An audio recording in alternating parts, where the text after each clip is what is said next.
ഈശോ മിശിഹായ്ക്കും സ്തുതിയായിരിക്കട്ടെ. വിശുദ്ധ ലൂക്കായുടെ സുവിശേഷം 16-ാം അധ്യായം 19 മുതലുള്ള തിരുവചനങ്ങളിലൂടെ നാം ധ്യാനിച്ചു കടന്നു പോകുമ്പോൾ രണ്ട് വ്യക്തികളെ നാം അവിടെ കണ്ടുമുട്ടുന്നുണ്ട്. പേരില്ലാത്ത ധനവാനും പേരോട് കൂടിയ ദരിദ്രനും. 20-ാമത്തെ വചനത്തിൽ പറയുന്നത്, ധനവാന്റെ വീട്ടുപടിക്കൽ ലാസർ കിടന്നിരുന്നു. ഒരുപക്ഷെ നമുക്ക് ചിന്തിച്ചു പോകും, ധനവാന്റെ ഔദാര്യമാണ് ലാസറ വീട്ടുപടിക്കൽ കിടന്നതെന്ന്.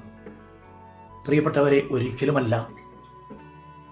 നാമൊക്കെ നമ്മുടെ ജീവിതത്തിൽ ദൈവം നമുക്ക് തന്ന ഓരോ കഴിവുകളും മറ്റുള്ളവർക്ക് കൂടി അർഹതപ്പെട്ടതാണെന്ന് ചിന്തിക്കുവാൻ കഴിയുമ്പോൾ ലാസർ ഒരിക്കലും വീട്ടുപടിക്കലല്ല കിടക്കുക, മറിച്ച് അവന്റെ ഭവനത്തിൽ അവനൊരിടം കിട്ടും. ഇനിയും 21-ാമത്തെ വചനത്തിലേക്ക് നമ്മൾ കടന്നു വരുമ്പോൾ അവിടെ പറയുന്നത് എങ്ങനെയാണ്? ധനവാന്റെ മേശയിൽ നിന്ന് വീണിരുന്നവ കൊണ്ട് വിശപ്പടക്കുവാൻ അവൻ ആഗ്രഹിച്ചു എന്നാണ് പറയുക.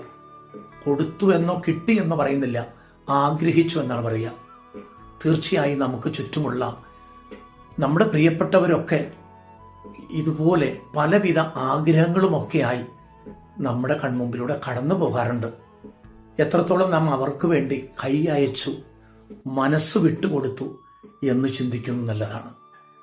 ധനവാൻ മരിച്ചു, അടക്കപ്പെട്ടു.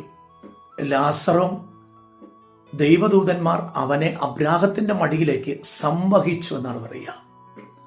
മാമുദിസ സ്വീകരിച്ച ഏതൊരു ക്രൈസ്തവനും 6 അടി മണ്ണിൽ അടക്കം ചെയ്യേണ്ടവരല്ല, നിത്യപിതാവിന്റെ മടിയിലേക്ക് എടുക്കപ്പെടേണ്ടവരാണ്, ചേർത്ത് വയ്ക്കേണ്ടവരാണ്.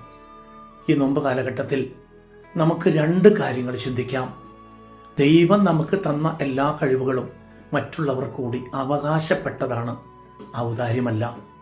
ഒപ്പം ഈ ഭൂമിയിലെ ജീവിതം നിത്യപിതാവിനോടൊപ്പം നിത്യകാലവും വസിക്കാനുള്ളതാണ് എന്നുള്ള തിരിച്ചറിവ്.